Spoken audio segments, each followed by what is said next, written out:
Salut à tous, on poursuit aujourd'hui notre petite épopée sur le programme de seconde et on va parler calcul numérique et calcul littéral. Alors concernant le calcul numérique, on va s'intéresser à deux trois petites choses. On va faire d'abord des petits rappels de troisième sur les puissances et puis sur les fractions, et après on reviendra sur le programme de seconde. Il n'y a pas grand chose sur cette thématique, ça va être assez rapide. Concernant les puissances, ce que vous devez connaître, donc la première chose, c'est que tout nombre à la puissance 0 donne 1, qu'un nombre à la puissance 1 donne lui-même, et que l'opération a puissance n consiste à multiplier a avec lui-même n fois. Donc ça, c'est la définition de la puissance n. On rajoute aussi que a puissance moins n, c'est la même chose que 1 sur a puissance n. On prendra garde que a doit être différent de 0, bien entendu.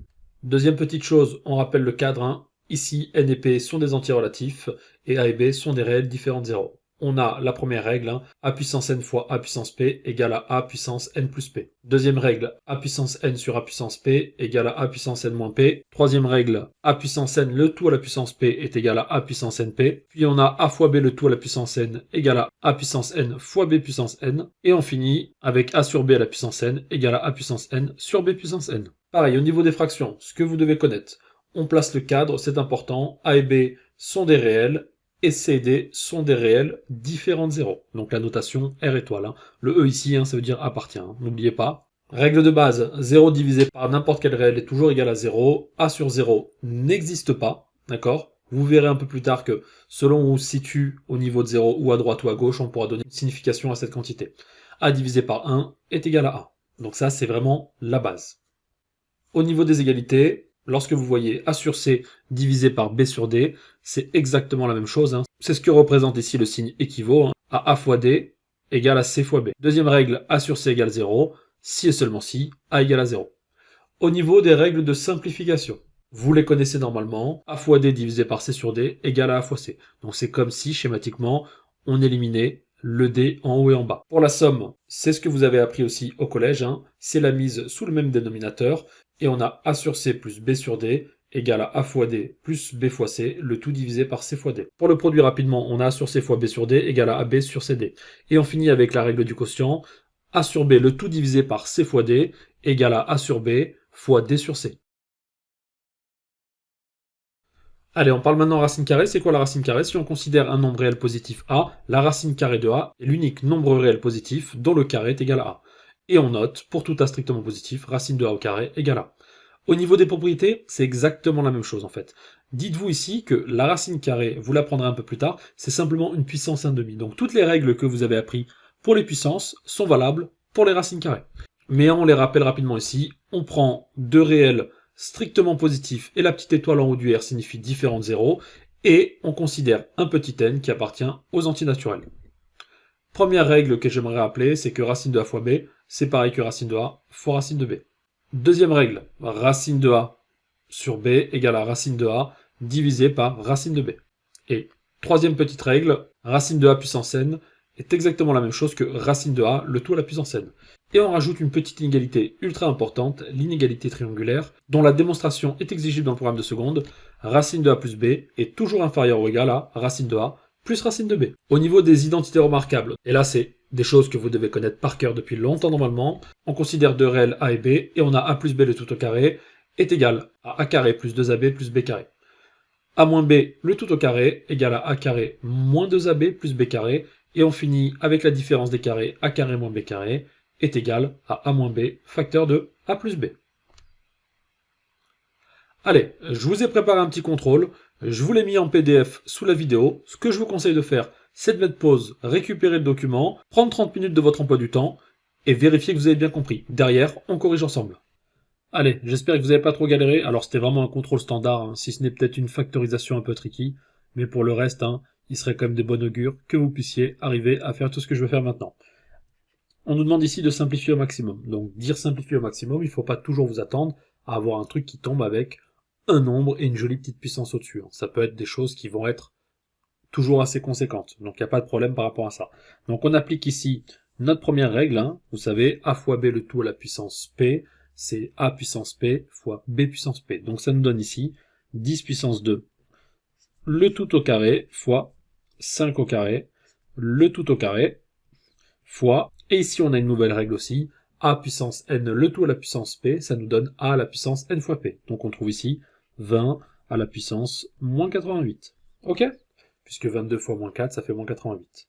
Très bien, on continue notre calcul, ça nous donne 10 à la puissance 4 fois 5 à la puissance 4 fois 20 à la puissance moins 88. Ça nous donne ici du coup 10 à la puissance 4 fois 5 à la puissance 4 fois 10 fois 2 à la puissance moins 88. Et on a donc ici 10 puissance 4. Je vais prendre le 10 ici, hein, fois 10 puissance moins 88 fois 5 puissance 4 fois 2 à la puissance moins 88. Et je trouve ici, du coup, 4 moins 88, ça fait moins 84. Donc je préfère le mettre au dénominateur, donc 10 puissance 84. Pareil pour le 2 à la puissance 88, hein, fois 2 à la puissance 88. Et au-dessus, il nous reste 5 puissance 4. Vous pourriez trouver quelque chose d'un peu différent, mais l'idée c'est d'aller à peu près à cette étape-là. Pour la deuxième question, on a une jolie fraction sur une fraction, donc on a 3 moins 2, le tout divisé par 1 moins 3 septièmes. Ok, on va commencer à travailler avec 1 moins 3 septièmes tranquillement. Donc ça nous donne égal à 3 moins 2, et on met au même dénominateur, au dénominateur, ça nous donne du coup 1, c'est 7 sur 7. Ok, 3, on touche pas, et on divise tout le monde par 7. Très bien, on a donc ici 3 moins 2 sur 4 divisé par 7. Alors là, on applique la règle qu'on a donnée tout à l'heure, vous savez, A sur B, le tout divisé par C sur D. Donc là, il faut voir 2 comme 2 divisé par 1. Et on trouve du coup ici 3 moins 2 sur 1, si vous préférez, fois 7 sur 4. On applique la règle du produit, et on trouve du coup 3 moins 14 sur 4. On met 3 sous le même dénominateur, donc on multiplie par 4 en haut et en bas. On trouve 12, et on a 12 divisé par 4, moins 14 divisé par 4, ça nous donne moins 2 divisé par 4, ce qui nous donne moins 1,5. Pour l'exercice de simplement du développement, on va commencer par la première, hein. Ça c'est tout ce qui concerne la distributivité, et on va s'occuper premièrement des deux premiers facteurs. Donc on va avoir du coup x moins y, facteur de x moins 2y, d'accord, et on va laisser le troisième pour l'instant de côté, facteur de 2x moins 3y. Ok, ce qui nous donne ici x carré, d'accord, celui-là fois celui-là, puis celui-là fois celui-là, etc. Moins 2xy, moins yx, plus 2y carré. Très bien, facteur de celui qui nous restait, hop là. On va faire un peu de ménage à l'intérieur de la quantité en bleu, ça nous donne ici x carré, ça c'est de la même famille, hein, les xy ou les yx, le produit est commutatif, rappelez-vous, hein, on peut l'intervertir, et on a du coup la famille des xy. Donc on a moins 2 fois cette famille, moins 1 fois cette famille, ça nous fait moins 3 fois cette famille, plus 2y carré, facteur de 2x moins 3y. Et on finit le travail en distribuant, et on obtient ici, pour le premier, hein, rappelez-vous, hein, le schéma c'est celui-ci, ça fois ça, puis ça fois ça, etc., etc. Donc x carré fois 2x, ça nous donne 2x cube, moins 3x carré y, moins 6x carré y, plus 9xy carré, plus 2xy carré, moins 6y cube. Et on réunit famille par famille, les 2y cubes, on les met ici, avec les 6y carré ici, donc on a pris ça, on a pris ça. Est-ce qu'on a des familles identiques, x carré y ici, donc on va les réunir, ça nous en fait moins 9 ici, moins 9 x carré y, on barre pour plus de clarté, et on a la famille des xy carré, et on en a au total 11. Voici notre joli résultat. Allez, pour la deuxième question, je vous ai mis directement la réponse ici, hein. Vraiment une grosse flemme de tout détailler pour vous, hein. C'est pas à moi d'apprendre, c'est plutôt à vous d'apprendre, moi je sais faire. Et vous, en trouvant ça, vous allez me prouver que vous savez faire, à moins que j'ai fait une boulette. Si j'ai fait une boulette, mettez-le en dessous, et je vérifierai ma réponse. Ok? Donc ça prend un peu de temps. L'idée ici, c'est que, pour vous donner un petit tips, hein, vous allez appliquer une identité remarquable avec A qui vaut ça, et B qui vaut ça. Donc on va se retrouver avec quelque chose du style A carré, plus 2AB, plus B carré. Le a carré ici va être égal à quoi? Bah finalement x plus y, le tout au carré, le tout au carré. Ce qui va donner x plus y, le tout à la puissance 4. Ici, vous ne pouvez pas faire ça, normalement, en classe de seconde. Vous devrez attendre un peu plus tard de voir le binôme de Newton avec le joli triangle de Pascal. Donc ce que vous devez faire ici, c'est plutôt casser en deux morceaux cette puissance 4, de sorte à avoir x plus y le tout au carré fois x plus y le tout au carré. Donc ça vous fait deux identités remarquables et vous distribuez derrière.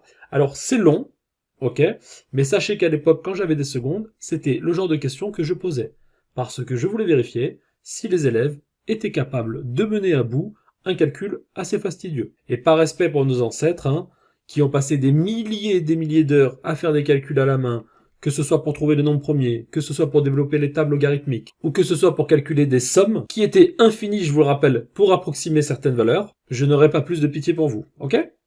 Allez, et on finit avec le troisième exercice, les factorisations, le plus intéressant. Alors il n'y a que deux choix pour les factorisations. Ou vous allez trouver un facteur commun, ou vous allez utiliser l'identité remarquable a carré moins b carré. C'est ou l'un, ou l'autre. Il n'y a pas d'autre choix. En tout cas, pour vous, pour le moment. Alors, on va regarder la première. On a du coup ici x moins y, facteur de x plus y, plus 2x moins 2y, facteur de x plus 2y. Alors, quand vous voyez un truc comme ça, vous ne voyez pas de carré, vous ne voyez pas de différence, donc il faut trouver un facteur commun. Même si vous ne le voyez pas, il est là. Ici, est-ce que je peux faire quelque chose? Rien. Je n'ai pas de constante à l'intérieur, je n'ai aucun travail à faire. Pareil pour celui-ci. Maintenant, pour les deux, je vois qu'il y a des constantes. Alors, je vais regarder pour celui-ci, de façon aléatoire, hein. On ne vous demande pas forcément de voir les choses, et on va transformer celui-ci, peut-être en sortant le 2. Donc ça nous donne ici deux facteurs de x moins y. Ok?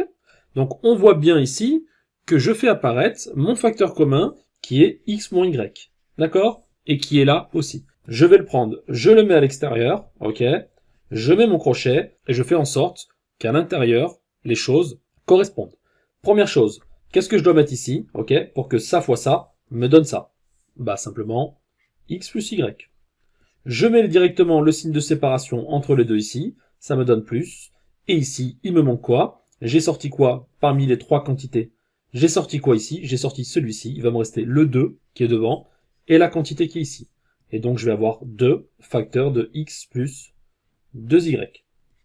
Et je vais trouver x moins y facteur de, j'ai 2x et j'en ai un autre, ça m'en fait 3x. Et pour y, j'ai 1y plus 4y, ça me donne 5y. Et voilà, on a factorisé. Pour la deuxième ici, on ne voit pas de facteur commun. De toute façon, il y a trop de signes de séparation. Entre les moins, les plus, on ne va pas passer pour l'instant par là. Ce qu'on va faire ici, du coup on n'a pas le choix, c'est d'aller regarder cette identité remarquable. Au début, on fait ça de façon mécanique, et les choses vont apparaître devant nous. Donc ici, qu'est-ce que je peux voir?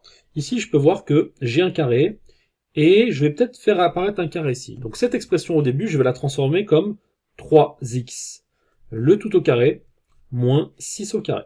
Et maintenant, on va faire 2x carré, moins 8x, plus 8 ici. Alors, une fois que j'ai fait ça, ce qu'on va faire ici, on va bien séparer les deux, hop là, je vais utiliser une identité remarquable de ce côté-là. A carré moins b carré, ça nous donne a moins b, facteur de a plus b, plus 2x carré, moins 8x, plus 8. Ok. Maintenant, je n'ai toujours pas de facteur commun. Alors, je sais qu'à gauche, déjà, j'ai un produit de facteurs. Donc, je vais plutôt maintenant m'orienter vers la droite.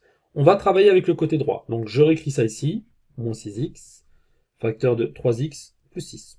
La première chose que je peux faire, c'est de voir que 2 est un facteur commun pour tout le monde. Donc si je sors le 2, je vais peut-être y voir plus clair. Je vais faire x carré moins 4x plus 4.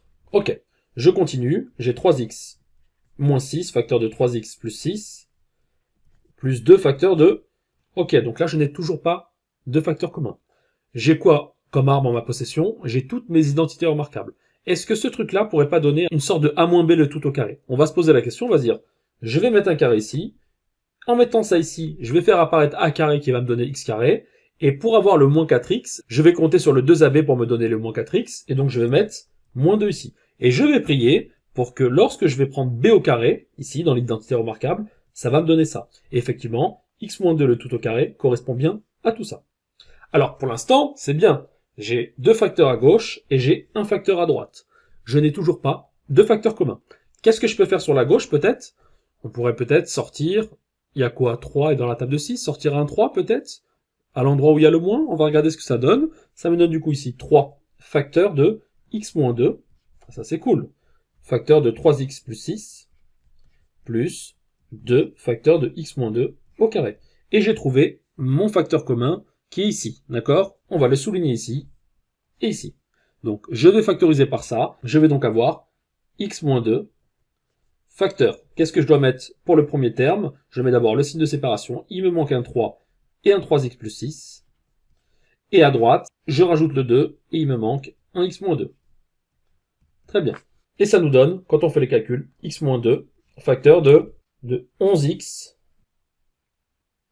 moins 14. Ok, celle-ci, elle était vraiment tricky, hein. C'est la question à 4 points dans le contrôle, hein. Félicitations à vous si vous êtes arrivé jusqu'à là, et je vous dis à bientôt pour une prochaine vidéo. Allez, à plus, bye bye.